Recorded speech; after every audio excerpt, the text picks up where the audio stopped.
Oh,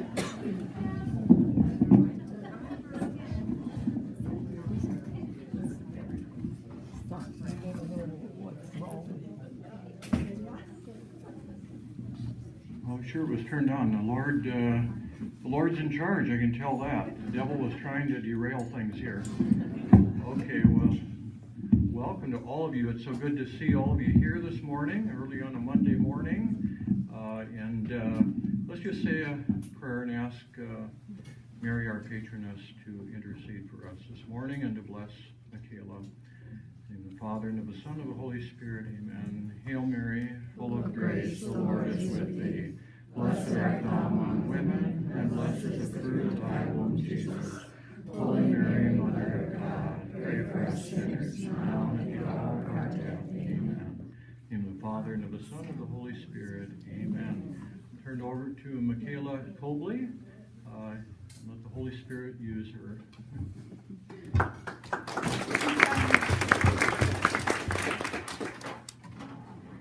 So thank you all for coming this morning. And before I start talking about anything, I just want to give everyone a moment to acknowledge something that you might be suffering with, because we're going to talk about suffering this morning and healing. But what do you personally struggle with? Whether it's physically, mentally, spiritually, achy knees, loss of a loved one, anxiety, feeling apart from God.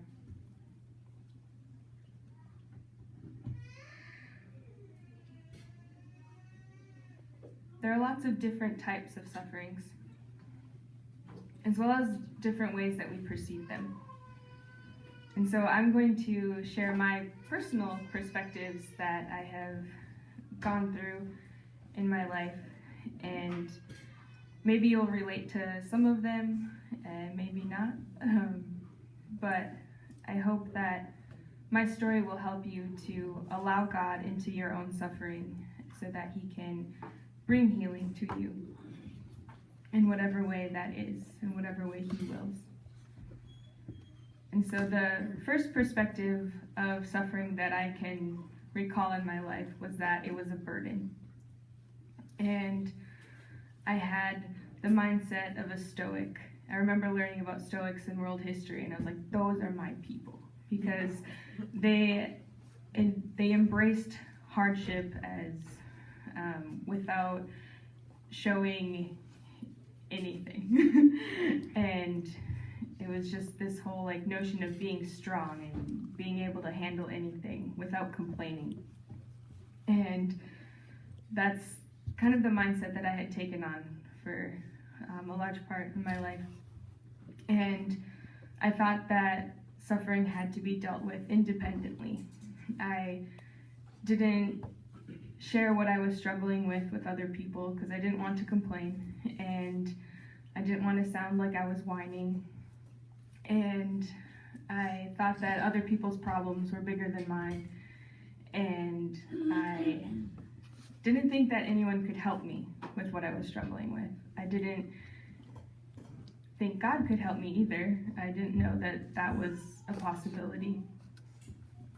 And so, because I was seeing suffering as a burden and as something that I just had to deal with, and that I had to deal with it alone, I felt very isolated because I was weak and I couldn't do it on my own. And I was terrified of appearing weak, and so that's also why I didn't open up about anything, because I didn't want people to know that I was struggling. And then, so that's even before the crash happened. So once the crash happened, as you can see in the photo, I was T-boned on my driver's side by a vehicle going between 60 and 70 miles per hour. And the seat was twisted and pushed over onto the passenger side. There's no room left for me in the car. And I can't explain why I'm standing here today, because if you look at the car, it really doesn't make sense. But I'm here, and I'm grateful now. But yeah, the crash that happened, it left me with a lot of sufferings, and I didn't have a good foundation to handle it. So I had physical injuries, of course. I had a bleed on my brain, collapsed lungs, multiple breaks in my pelvis, in my spine, as well as collapsed discs, and a cut on the back of my head, and some severe bruising and other just deformities and weird numb spots that happened initially. And I woke up from a coma after about 5 days, but then I was placed in a wheelchair and I didn't know if I would ever walk again. And before the crash, I was very active. I was in a lot of sports, as well as organizations, but I was always running around and doing something. And so then when I woke up and I couldn't even roll over onto my side, even though I was in immense physical pain, I realized that the emotional pain was worse, of not knowing what I would be able to do, of feeling helpless, of not even being able to brush my hair by myself because I felt too weak to do it. And my mom had to wake me up in the middle of the night to take me to the bathroom so I didn't wet the bed. I was in high school. And I had felt a great identity loss because my life had been wrapped up in doing things, in my sports and academics, and I felt like that was all taken away from me, and that even though I had survived, that, like physically, that myself had died, that I was left somewhere in the crash and had become the girl in the car accident instead of Mikayla, and I didn't know who Mikayla was anymore. And so emotionally, I was suffering a lot. And spiritually, I definitely felt apart from God, because I remember, I didn't pray at that time in my life, but I remember saying to God, this sucks. I didn't blame him, but I didn't understand why he let it happen. I just felt very alone. And also psychological suffering, post-traumatic stress disorder, just the not having memories from, I was in a coma for 5 days. I don't remember the crash, the moment that changed my life so dramatically. I wasn't even there, basically, which is very hard to wrap your mind around. And because I didn't know what happened, I placed a lot of guilt on myself. I thought it was all my fault. And I just repressed a lot of my memories because I wasn't opening up to people, so I never really went through the suffering that I was dealing with. It just all was locked up, and then little triggers would set it off. Like, I remember one day, it was my junior or senior year of high school, and people were messing around in class, and I got hit in the head with a paper airplane, and I started sobbing and ran out of the classroom into the bathroom. And obviously that didn't hurt. I just was so wound up, and I didn't know the root of what I was dealing with. And yeah, so I was feeling more isolated than ever before. And because of all of these things that I was suffering with, I came to resent that I had survived. It felt like everyone was seeing this, my survival as this miracle, but I thought it was the worst thing ever, and I didn't know how. Sorry.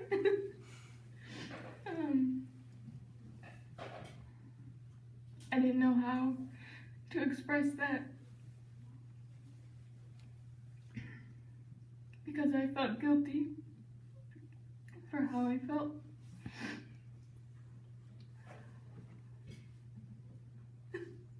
Wasn't expecting to get emotional today.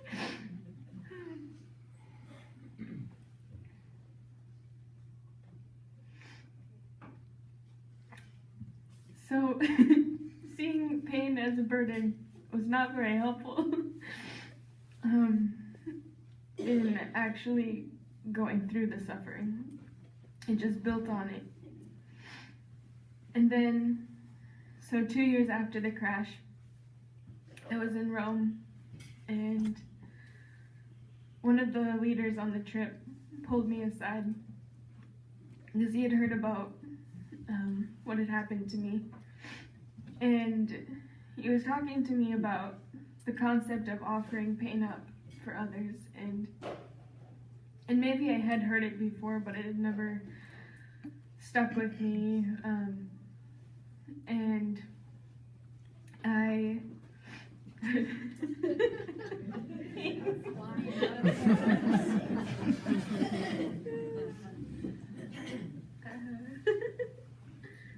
is humbling.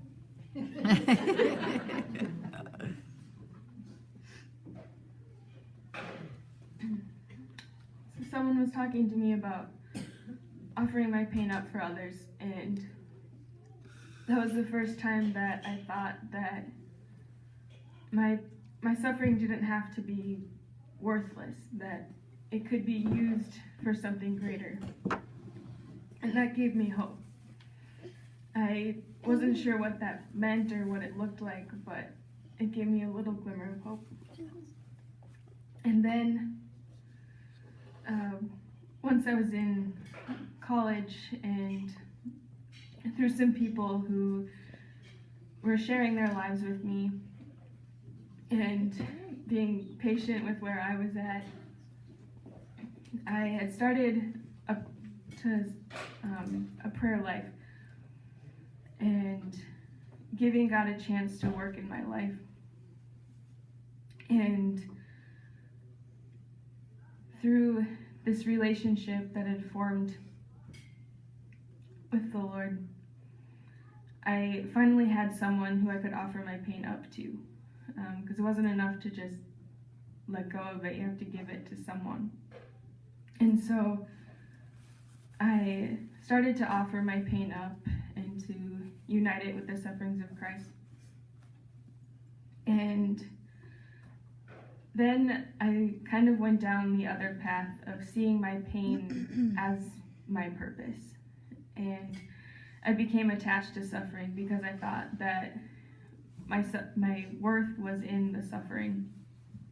And I would pray for more suffering, and I didn't want to get better, even though I was in chronic pain and of course mental and emotional pains, but I didn't want to get better because then I thought that my place in the world I just wouldn't have one. And so that went on for a few years. And then I remember one week, I kind of had a bit of an identity crisis because I was doing a lot more physical activities than I should have. Because I'm an active person, and I had kind of had to repress that for a long time, just not being able. And I was at a training in Florida, and there were just a lot of opportunities to do things like playing sand volleyball and running around and dancing and sitting in class all day. And by the end of the week, I couldn't hold myself up anymore. And I realized that because I was ignoring the limitations that I had, that I was also ignoring the miracle that I'd survived the crash in the first place. And I didn't know what to do, because I wanted to do things. I wanted to play. I wanted to be free. And so I opened up to one of my friends, and which didn't happen often. And she had a friend there that she wanted me to talk to. And so I agreed, and I met with her, told her my story, and she said, "You're not open to healing." And I said, "I know, so?" I didn't get it. And, she explained to me that suffering is not good, that God does not will our suffering. God allows our suffering to bring about a greater good, but he doesn't will it. And she encouraged me to pray for healing. And I wasn't ready to pray for healing, but I agreed with everything that she said.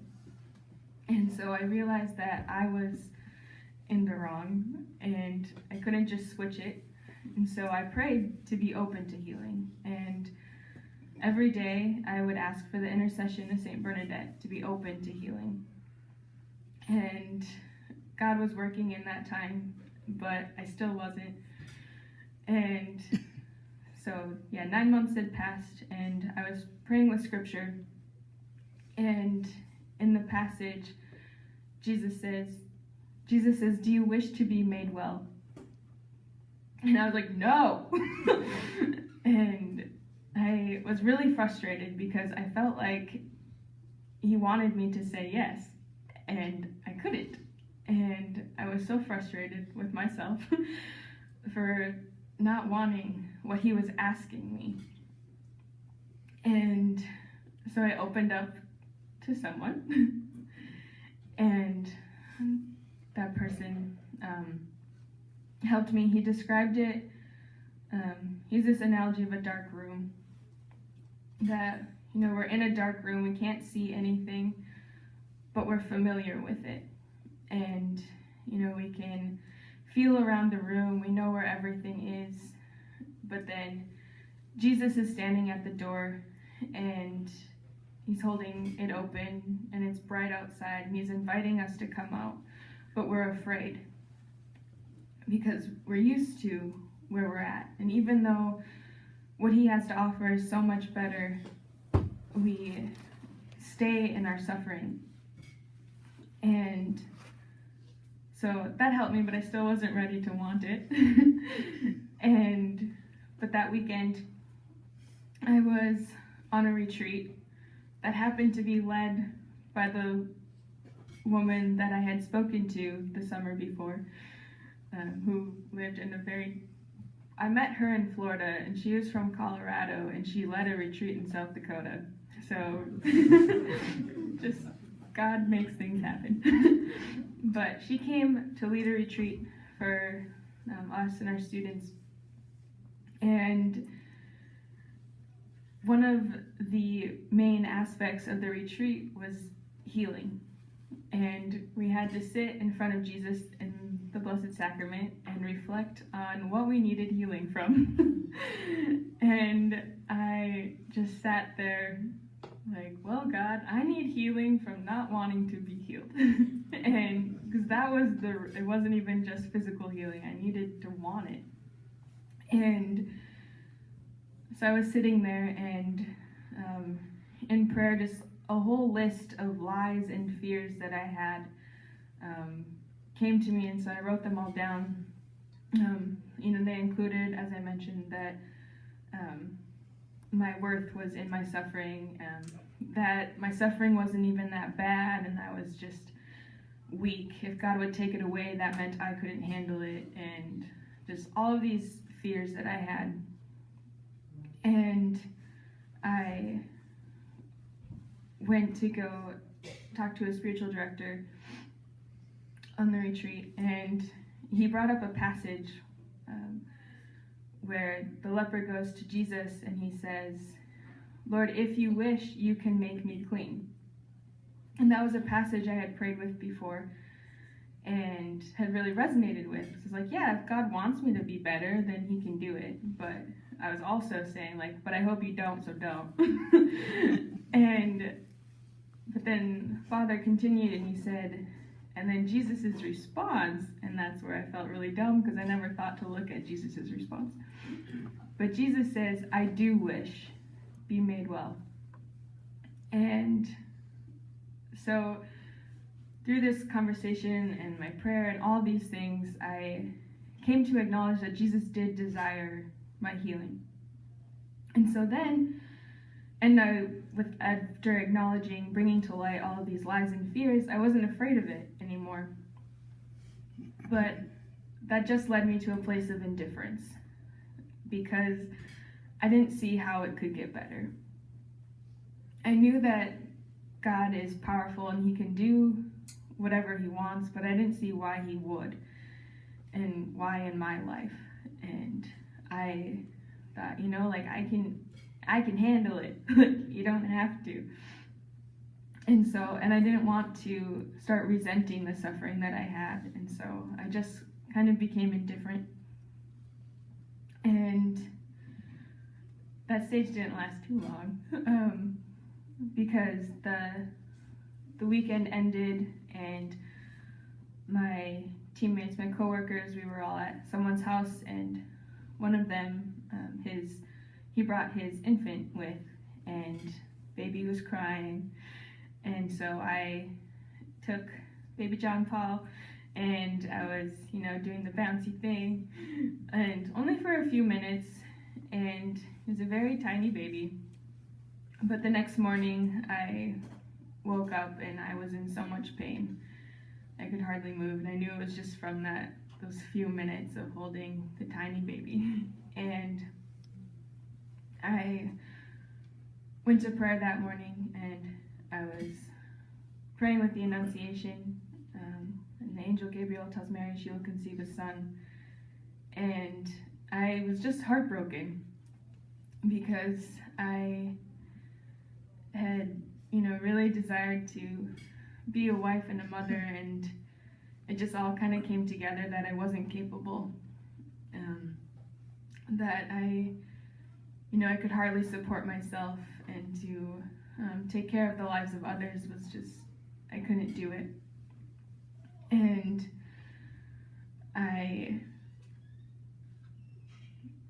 God, was like, well, you're right, you can't, but you haven't been listening. I want to heal you. And I was like, oh, okay, like, I get it now. And so he didn't, force me to want anything. He just used the desires that I already had to lead me to see that I did want what he wanted for me. And of course, I still couldn't change anything on my own, but I was convinced that he wanted it. And so I started to pray for healing. And I started to ask others to pray for me for healing. And I started looking into doctors and talking to the one person I knew who had a spine injury to see who his neurosurgeon was. And I started looking into doctors. I notified my job that I might have to disappear in case something happened because I didn't know what was going to happen, and I was scared. But I was trying. And so I was looking into doctors, but because with my work, I was a campus missionary and the school year was almost over. And so I didn't know where I was going to be placed the next year. So I didn't know where to start going to a doctor, and just kept praying and kept looking. And 2 months into this prayer for healing, I was on a pilgrimage in Rome, and throughout the week, the reminders of this conviction to be a wife and mother and to be healed just kept repeating throughout the week. And as the week went on, I just became in more and more pain with all the traveling and carrying the bags and just the stress of travel in general. And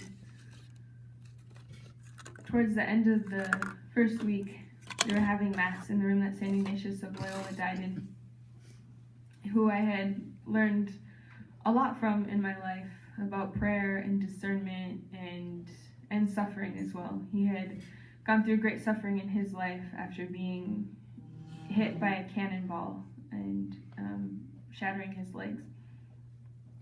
And so I was excited to be there. And after I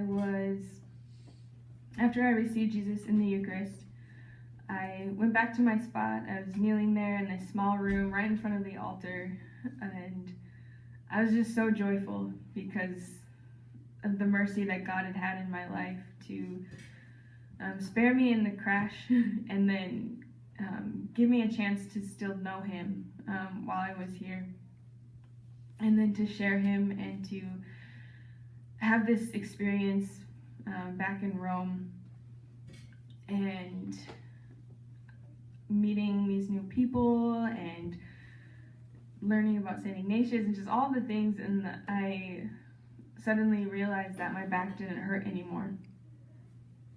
And it took me by surprise because at this point it had been 6 years that I'd had chronic pain in my back, and it never went away. Sometimes it got worse, but it never went away. And it was just gone. And there was no like weird buzzy feeling or anything before it. It just like stopped. And I didn't know what to make of it at the time. I didn't know how long it would last, if it was just for the moment assuring me that he would heal me, or if it was forever. But either way, I knew that it was miraculous and that God not only could heal me, but that he desired to heal me in a way that would fascinate me and be perfect in his timing. And so after Mass, we got on the train, and I remember standing next to the leader who knew about my story because he had Googled me before the trip. And I just told him, I was like, yeah, I don't know, my back doesn't hurt. He was like, what? I was like, I don't know. He was like, okay, keep me posted. Okay. And then we got to Assisi that afternoon, and he announced that there was going to be a change in the trip, and we would be hiking the mountain to the Hermitage of St. Francis the very next day. And I was really excited because I wasn't allowed to hike the mountain 4 years before when I was there, even though I begged and thought it was a once-in-a-lifetime opportunity. I'm glad I didn't, because that would have hurt really bad. But now this opportunity came again, and it was the day after I was miraculously healed. And so I was really excited, but I was also really terrified because I didn't know if the healing would last, if I would make it up and down okay. But I did it, and we made it to the top, and surprise, got to have Mass up there. And then we came back down, and I was running down the mountain. I was so excited, and I was sharing my story with everyone on the trip, because by that time they all knew. Usually people didn't know that I was suffering, but by that Friday, so the healing was on Saturday, and by Friday most people knew, because, well, the leader knew, and some people overheard him asking me questions about it. But yeah, by Friday, I was normally in the front of the group because I'm stubborn and I pretend like I'm not in pain and I just go cruising. But by the Friday, I was straggling in the back and crying in various places, so people caught on that I was suffering. And so yeah, then I was better, and it was cool to share it with them, to experience it with them. And I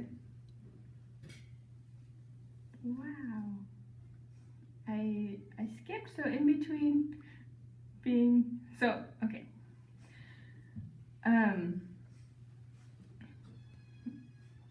So I had initially, when I started praying, I was initially very impatient, and didn't know if God was going to do anything.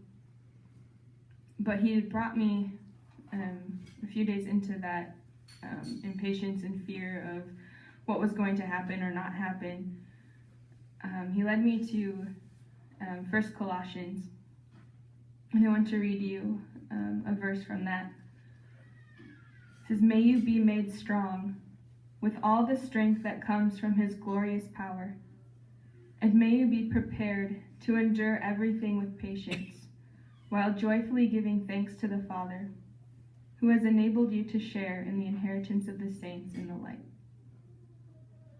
And those words, endure everything with patience, really stuck out to me, that I had a suffering, and he could heal it, he could take it away, but at that time I was meant to embrace it, to endure it, and not alone, but with him.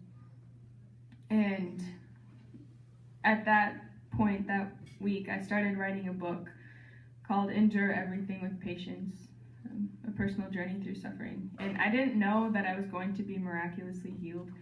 I just knew what it meant. I started to embrace what it meant to suffer. And so I started writing this book so I could help others to understand suffering, and that it's not just, a quick fix, and we don't know what is best. And I was blessed with this miraculous healing because it was keeping me from fulfilling God's will with what he has for me.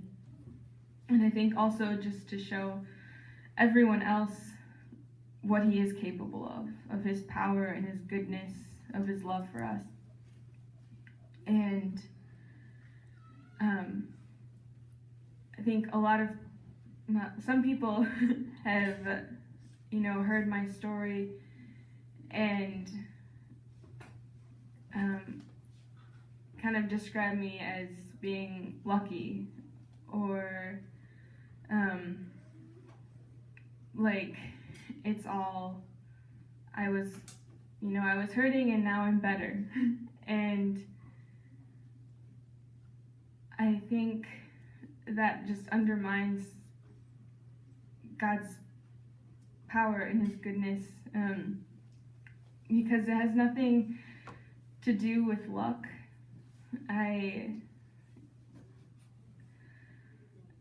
And also, to be transparent, it's not like my suffering is gone. My back was healed, yes, and has given me so much freedom, but I'm still a human. I still suffer in a lot of ways, just like everyone else. And even just injuries from the crash, they're not all physically healed. My hips still get weird every once in a while. My shin is numb, and I have a weird lump on my leg. There's still physical things even from the crash.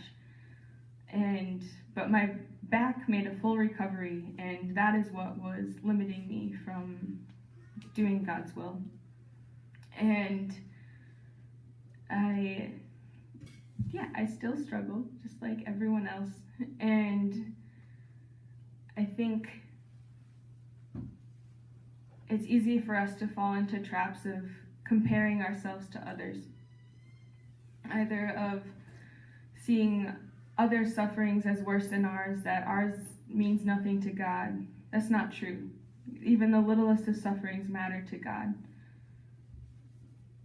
He's our Father, and he cares about us, and he wants us to be made well, even in the littlest of ways. And if we give him those littlest of ways, that's when he can start working in our lives and move into those bigger things that we think he can't handle.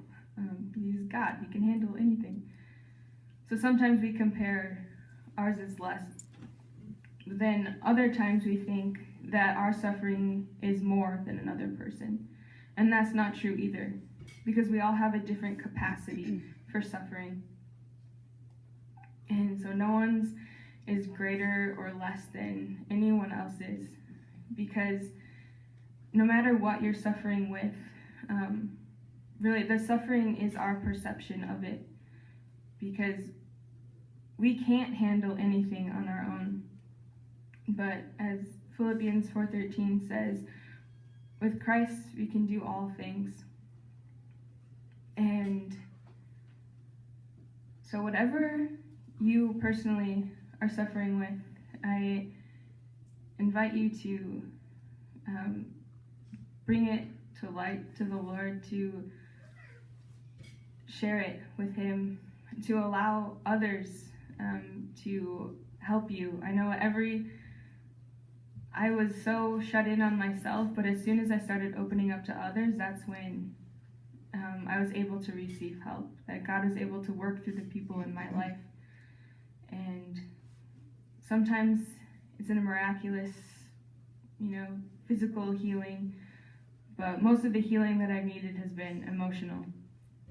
And I also just want to remind everyone that our goal is not our comfort here in life. Our goal is to be with God in eternity in heaven. And there will be no suffering with him. And so sometimes his taking us is a way of taking our suffering. And right now we're just meant to endure whatever we're going through, but with him, there's still peace and there's still joy in the suffering. Because with him, like in heaven, there is no suffering. And so he's able to transform our suffering and to make it something that strengthens us and prepares us and makes us who we are. And I just want to close reading that passage again, or that verse again. May you be made strong with all the strength that comes from his glorious power, and may you be prepared to endure everything with patience, while joyfully giving thanks to the Father, who has enabled you to share in the inheritance of the saints in the light. So, thank you all for coming and for listening. I don't know how we are. Yeah. Does anyone have questions or things at this time?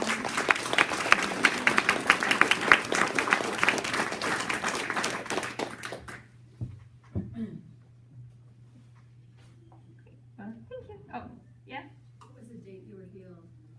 The date I was healed was May 24th. No, that was the day that sucked. May 25th, 2015. 13. My numbers are not good right now. 13. Yes. Was it a feast day? I don't think that I remember. How old are you? I am 26 years old. So I was 16, it was 10 years ago when the crash happened. Yeah. I have a comment. This last week on Real Presence Radio, there was an author, and he was talking about his book, and apparently it was offering up your suffering for others. And one of his comments that really struck me, he said, when you offer up your suffering for the sake of others, when you get to heaven, you're going to have people walk up to you and say, it's because of you that I'm here. You'll have a lot of friends there. That was pretty awesome. I like that. That's really cool. Yeah. When does your book come out? Are you done yet? She asked when my book comes out, if I'm done yet. It's done. It's formatted. I just need to ask someone to write the foreword, and one of my friends, if he's still willing to do the cover art, and then I'll get it published. But yeah. And that will, if you want to know when that happens, it'll be posted. Sorry, I keep moving away. When I get the book published, I'll have it posted on my website, and I have business cards on the table if you wanted to check that out.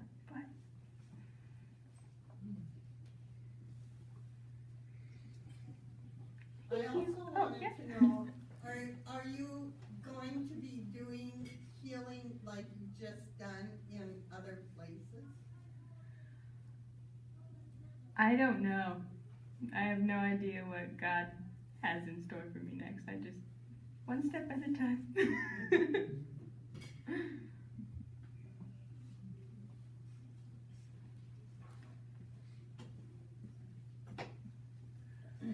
I appreciate Mikayla's comment that we all have our sufferings, and so often we think we're suffering alone, where we all have our crosses that we're bearing of different kinds.